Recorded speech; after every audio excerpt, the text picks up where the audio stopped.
40க்கு 40 என்ற வெற்றியை பெற்ற பெருமிதத்தோடு இந்த பேரவைக்கு நாங்கள் வந்துள்ளோம். நின்ற தேர்தலில் எல்லாம் வென்ற தலைவர் கலைஞரின் நூற்றாண்டு நிறைவில் 100க்கு 100 வெற்றியை பெற்று புகழ்மாலையை சூட்ட வேண்டும் என்று நான் உறுதி எடுத்து பயணம் தொடங்கினேன். எடுத்த உறுதியில் நூற்றாண்டு நாயகருக்கு புகழ்மாலை சூட்டிய பெருமையோடு உங்கள் முன்னால் நின்று கொண்டிருக்கிறேன். நடைபெற்றது நாடாளுமன்ற தேர்தலாக இருந்தாலும் எதிர்கட்சிகள் என்னை குறிவைத்தும் இந்த திராவிட மாடல் அரசை விமர்சித்தும் தான் தேர்தல் களத்தில் அதிகம் பேசினார்கள். திராவிட மாடல் ஆட்சியின் செல்வாக்கை குறைத்து காட்ட அவர்கள் செய்த உண்மைக்கு புறம்பான பிரச்சாரங்களை மக்கள் முறியடித்து செய்கூலி சேதாரம் இல்லாமல் முழுமையான வெற்றியை வழங்கினார்கள். ஆளும் திராவிட முன்னேற்ற கழக அரசின் மீது மக்களுக்கு உள்ள நம்பிக்கையே இந்த தேர்தல் முடிவுகள் காட்டுகின்றன.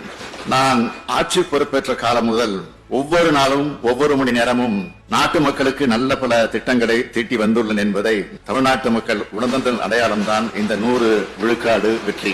மக்களால் ஒதுக்கப்பட்டவர்கள் நமது முகத்தை நேருக்கு நேராக பார்க்க முடியாமல் தினந்தோறும் இந்த அவைக்கு வந்து அவையின் மாண்புக்கும் குந்தகம் விளைவித்து சென்று விட்டார்கள். தேர்தல் தோல்வியை மறைக்க அவர்கள் போட்ட சதி திட்டம் தான் நடவடிக்கை எடுக்கப்பட்ட கள்ளக்குறிச்சி விவகாரத்தை தொடர்ந்து கிளப்பியது. நடவடிக்கைகளை 24 மணி நேரத்தில் எடுத்துள்ளோம். இதன் பிறகும் நடவடிக்கை சரியில்லை என்று சொல்வது அவர்கள் நடத்தும் திசை திருப்பல் நாடகம். விஷச்சாராய விற்பனை என்பது ஒரு சமூக குற்றம். விலை மதிப்பில்லாத மனித உயிர்களை வெளிவாங்குகிற இதை முற்றிலுமாக ஒழிக்க இந்த அரசு உறுதி பூண்டுள்ளது. அடுத்து மிக முக்கியமான வழக்கான கொடநாடு வழக்கில் இதுவரை 268 சாட்சிகள் விசாரிக்கப்பட்டு 8000 பக்கம் கொண்ட ஆய்வறிக்கை பெறப்பட்டுள்ளது. சம்பவம் நடந்த போது எதிரிகள் சிலருக்கு வெளிநாட்டு போன் அழைப்புகள் வந்துள்ளது. எனவே அதனை இன்டர்போல் உதவியுடன் விசாரிக்க வேண்டும். சட்டம் ஒழுங்கை காப்பதில் தமிழ்நாடு அரசு வெற்றிகரமாக செயல்பட்டுள்ளது. முக்கிய எதிர்க்கட்சியான அதிமுக இந்த கூட்டத்தொடரில் எடுத்த தவறான நிலைப்பாடு எனக்கு வருத்தம் அளிப்பதாகவே இருக்கிறது. ஆக்கப்பூர்வமான விவாதங்களுக்கு பதில் சொல்வதற்கு நாங்கள் எப்பொழுதும் தயாராக இருக்கிறோம். அந்த பதிலை கேட்பதற்கு தான்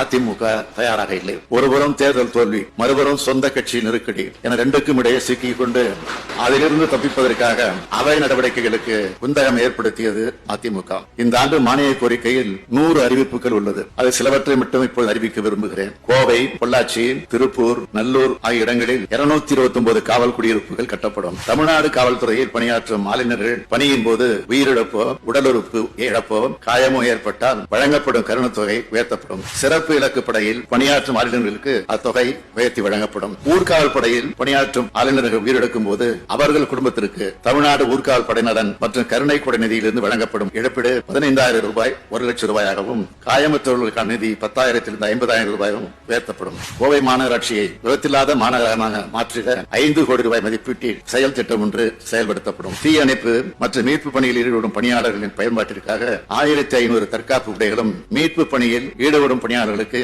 சிறிய உபகரணங்களோடு கூடிய 3000 மீட்பு உடைகளும் 4 கோடி 50 லட்சம் ரூபாய் செலவில் வழங்கப்படும். ஏரல், கருமத்தம்பட்டி, மடத்துக்குளம், கோவலம், படப்பை, திருநெல்வேலி மாநகரம், புதுவையில் உள்ளிட்ட 7 இடங்களில் புதிய தீயணைப்பு மற்றும் மீட்பு பணிகள் நிலையங்கள் நிறுவப்படும். அரசு அலுவலர்களை சார்ந்து வாழும் அவர்களது பெற்றோர்களுக்கும் மருத்துவ காப்பீட்டின் பலன் சென்றடையும் வகையில் சம்பந்தப்பட்ட அரசு ஊழியர்களின் விருப்பத்தை பெற்று தற்போது நடைமுறையில் உள்ள புதிய மருத்துவ காப்பீட்டு திட்டம் மறுசீரமைக்கப்படும். எங்களது இலக்கு மிகப்பெரியது. எங்களது கொள்கை மிக மிக பெரியது.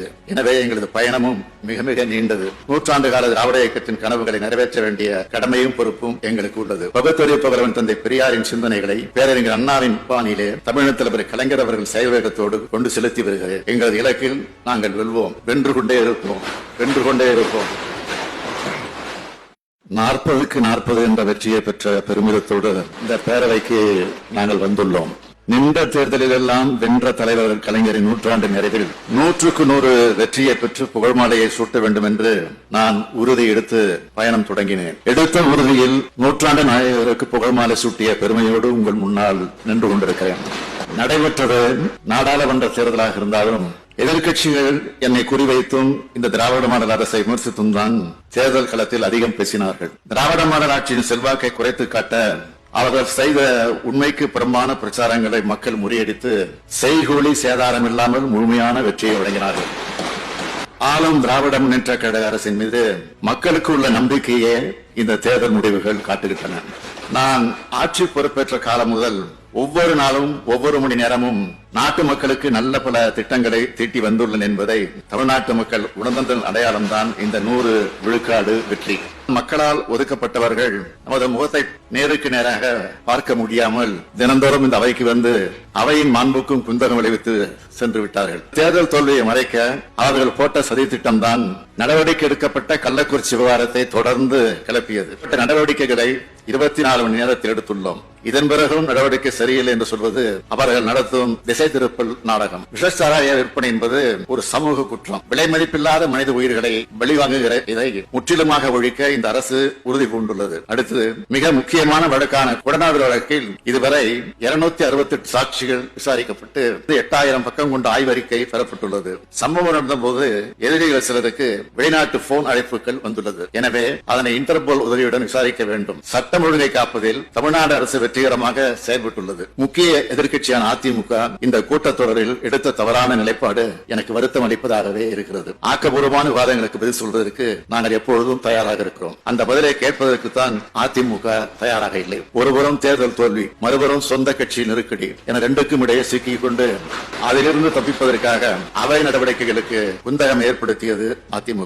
இந்த ஆண்டு மானிய கோரிக்கையில் 100 அறிவிப்புகள் உள்ளது. அது சிலவற்றை மட்டும் இப்போது அறிவிக்க விரும்புகிறேன். கோவை, பொள்ளாச்சி, திருப்பூர், நல்லூர் ஆகிய இடங்களில் 229 காவல் குடியிருப்புகள் கட்டப்படும். தமிழ்நாடு காவல்துறையில் பணியாற்றும் ஆளுநர்கள் பணியின் போது உயிரிழப்போ, உடலுறுப்பு இழப்போ, காயமோ ஏற்பட்டால் வழங்கப்படும் கருணத்தொகை உயர்த்தப்படும். சிறப்பு இலக்கு படையில் பணியாற்றும் ஆளுநர்களுக்கு அத்தொகை உயர்த்தி வழங்கப்படும். ஊர்காவல் படையில் பணியாற்றும் ஆளுநர்கள் உயிரிழக்கும் போது அவர்கள் குடும்பத்திற்கு தமிழ்நாடு ஊர்காவல் படையினரன் மற்றும் கருணை கொடை நிதியிலிருந்து வழங்கப்படும் இழப்பீடு 15,000 ரூபாய் 1 லட்சம் ரூபாயாகவும், காயமற்றவர்களுக்கான நிதி 10,000 50,000 ரூபாயும் உயர்த்தப்படும். கோவை மாநகராட்சியை விபத்தில்லாத மாநகரமாக மாற்றிட 5 கோடி ரூபாய் மதிப்பீட்டில் செயல் திட்டம் ஒன்று செயல்படுத்தப்படும். தீயணைப்பு மற்றும் மீட்பு பணியில் ஈடுபடும் பணியாளர்களின் பயன்பாட்டிற்காக 1500 தற்காப்பு உடைகளும், மீட்பு பணியில் ஈடுபடும் பணியாளர்களுக்கு சிறிய உபகரணங்களோடு கூடிய 3000 மீட்பு உடைகளும் 4 கோடி 50 லட்சம் ரூபாய் செலவில் வழங்கப்படும். ஏரல், கருமத்தம்பட்டி, மடத்துக்குளம், கோவலம், படப்பை, திருநெல்வேலி மாநகரம், புதுவையில் உள்ளிட்ட 7 இடங்களில் புதிய தீயணைப்பு மற்றும் மீட்பு பணி நிலையங்கள் நிறுவப்படும். அரசு அலுவலர்களை சார்ந்து வாழும் அவர்களது பெற்றோர்களுக்கும் மருத்துவ காப்பீட்டின் பலன் சென்றடையும் வகையில் சம்பந்தப்பட்ட அரசு ஊழியர்களின் விருப்பத்தை பெற்று தற்போது நடைமுறையில் உள்ள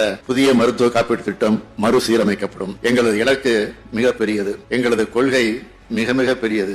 எனவே எங்களது பயணமும் மிக மிக நீண்டது. 100 ஆண்டு கால திராவிட இயக்கத்தின் கனவுகளை நிறைவேற்ற வேண்டிய கடமையும் பொறுப்பும் எங்களுக்கு உள்ளது. பகுத்தறிவு புகழ்வன் தந்தை பெரியாரின் சிந்தனைகளை பேரறிஞர் அண்ணாவின் பாணியிலே தமிழக தலைவர் கலைஞர் அவர்கள் செயல்வேகத்தோடு கொண்டு செலுத்தி வருகிறேன். எங்களது இலக்கில் நாங்கள் வெல்வோம். வென்று கொண்டே இருப்போம்.